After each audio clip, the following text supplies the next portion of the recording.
Hello and welcome into your Bruins fan review for the game last Saturday against the Buffalo Sabres. This game was played on December 29th, and I'm just getting it to now because it's when I could get to it, and I'm doing this separate from the Winter Classic because I feel like the Winter Classic itself deserves its own video. But coming into this one, it's a big Atlantic Division tilt against the Buffalo Sabres, who at the time were 3 points ahead in the standings. Now we are tied in the standings, but the Bruins take the third division spot because we have won 2 of the 3 games against the Sabres. We'd win this one 3-2 in overtime. This was the third of 4 meetings against the Sabres, and we'll only see them one more time. And early on in the game, it wouldn't even take the Sabres 5 minutes to get on the board. Jack Eichel forces a turnover on Jake DeBrusk down low in the Sabres zone, passed up the boards to Sam Reinhart. Reinhart with a beautiful no-look backhander up to, this is Jeff Skinner, and Jeff Skinner gets a one-on-one with Zdeno Chara.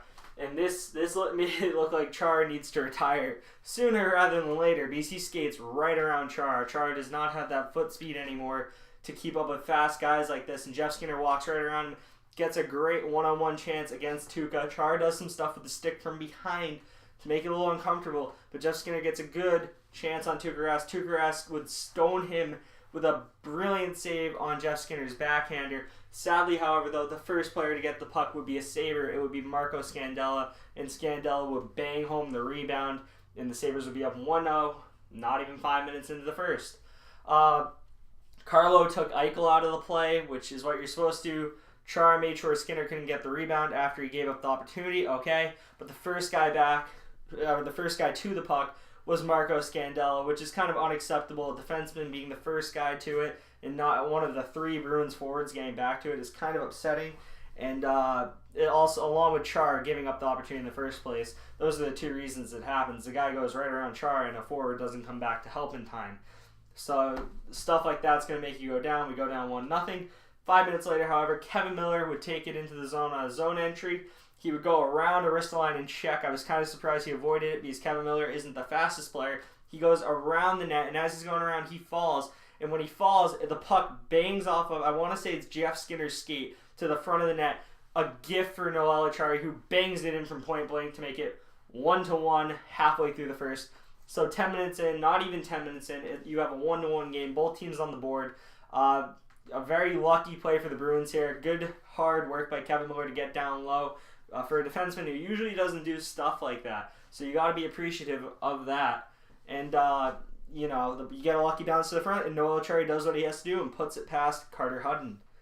5 minutes in the second on the power play, and the Bruins get very aggressive on the power play. The second guy at the point usually goes down to the top of the circle, which is a very aggressive thing because that means you have 4 guys usually, sometimes even not 5, but most of the time you got 4 guys below the circles, which can really leave you exposed to shorthanded opportunities against. And on this is exactly what happens. Kevin Miller takes a shot from the point, and it rattles off the post. I think Jake DeBrusk tipped it. I couldn't really tell. I couldn't slow it down enough to really see if Jake DeBrusk got a piece of it. But from the way it looks like he changed angles, I think DeBrusk got a piece of it. Hits the post. 3 Bruins go for the rebound, but the first one there is Scandella. On the opposite side, Torrey Krug is down low. As I said, the other point man usually drops low and one stays high. And since Scandella gets to the puck first, he bats up to the top of the zone, creating a 2-on-1 for Evan Rodriguez and Johan Larsson. Evan Rodriguez, a BU alumni. He would lead the breakout. Quick pass to Johan Larsson. Johan Larsson passes it back. Johan Larsson goes to the net, and Evan Rodriguez hits him up with a very nice saucer pass. And Larsson, you get Tuukka moving. Tuukka's moving to the right. He can't get there in time. I wouldn't really fault Tuukka. I think it's just a really crisp pass on a 2-on-1, and Johan Larsson roofs it above Tuukka. So 5 minutes in the second, we are down 2-1. So 2 periods in a row where we let up a goal in the first 5 minutes. If you've been watching the Bruins, it feels like we've been getting scored on early in periods rather than later. Almost like we don't get situated in time. But, I guess it's just unfortunate. Maybe it's a coincidence that we get scored in the first 5 minutes. Maybe there's not more to look into it. But I think it's kind of coming out flat is kind of what you can read from that. I think there is something to that. But yeah, over-aggressiveness on the power play. The Bruins let up their 8th shorthanded goal of the year. Shorthanded goal against, that is. Tied for league lead with Pittsburgh. Pittsburgh's also let up 8. We've let up 8. We do have the 4th best power play percentage in the league, though. So, pros and cons. You score a lot on the power play, but occasionally you let up one. More occasionally than other teams. So really, you can read into that however you want. I think I'd rather have the Bruins keep their power play the way it is than get a little less aggressive, but not too much, because I don't want them to score less on the power play. Really late in the third period is when the Bruins would get a power play, because Rasmus Ristolainen would knee David Pastrnak. You rarely see a kneeing call, but we would have one in this game.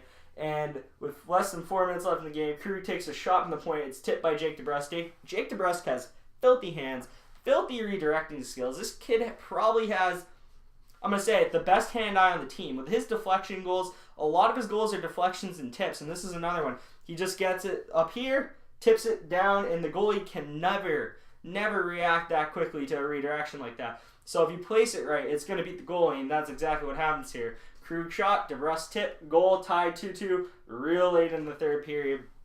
The game would go to overtime, tied 2-2. David Krejci would get an interference call only 35 seconds in. Not a big fan of the call, but the Bruins get the job done either way, killing off the penalty, making it go back to 4-on-4, because, you bring out the extra guy.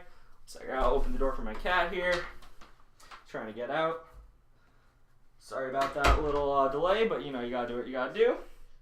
And so we kill it off, go to 4-on-4, whistles blowing back to 3-on-3. And who do you have out there for 3-on-3? Your studs. You got Kuraly, Grzelcyk, and Miller. I'm just kidding. Those are definitely not studs. It's a very defensive type of lineup in a 3-on-3 situation. But for Bruce Cassidy, this one pans out, and it works out for him. Kuraly, basically a hustle play through the neutral zone, takes a defender on one-on-one, takes a shot, juicy rebound from Hutton. He's off balance. Hutton did a terrible job controlling this rebound and keeping his balance. And Kuraly goes around the defender. Kuraly has great speed, and that's probably why he's out here in overtime 3-on-3, because he has that skating ability. So he skates right around the defender, gets his own rebound, and roofs it on Hutton, like a little kind of hack at it, but it roofs it up. Bruins win 3-2. Big divisional win, as I said. So now you're only 2 points back to the Sabres. After winning the Winter Classic, which I'll review that game after in a separate video, Bruins are now tied with the Sabres, but they take over the third divisional spot. I've already said that. But I was really happy with a few things. One, you got goals from Noel Acciari and Sean Kuraly. Those are two guys who played on your fourth line all year last year, and they get the two even-strength goals, which I guess 3-on-3 overtime is kind of different, but you get basically two even-strength goals from fourth liners last year. You get a power play goal, and that's enough to get the job done, and you don't have to rely on the first line really at all tonight. Pastrnak got a secondary assist on the DeBrusk power play goal, but really it was a simple pass, and it was basically you were out there and you made a pass that led to the point man. Pretty easy assist. Pastrnak didn't have to do much to get that assist. Jake DeBrusk and Torrey Krug made that one happen really. So you didn't have to rely on your first liner, and you got it done. Another big thing, Tuukka Rask played fantastic in this one, and this is now, including the Winter Classic, which we'll talk about, two fantastic games by Rask in a row, and you love to see that. Hopefully you can keep form. And Depth got it done, Tuukka got it done, and you love to see it. Big win over a division rival, a 3-2 overtime win, game winner by Sean Kuraly. That's all I'm going to really talk about in this one, because I don't really think there's much more to it. There's no controversy. Nothing like that, just a really good win against a division rival. I thought they played solid. They had a little bit of a rough second period, but overall, very solid game from the Bruins. And they fought back. They were down by one twice. They fought back both times and came out with a W, and that's all you can ask for. If you like this video, hit the thumbs up button. Leave a comment if you have any thoughts on the game or any questions for me at all about hockey in general. Hit the subscribe button and all that. And peace, and hopefully you watch the Winter Classic review, because that's going to come out very shortly after this one.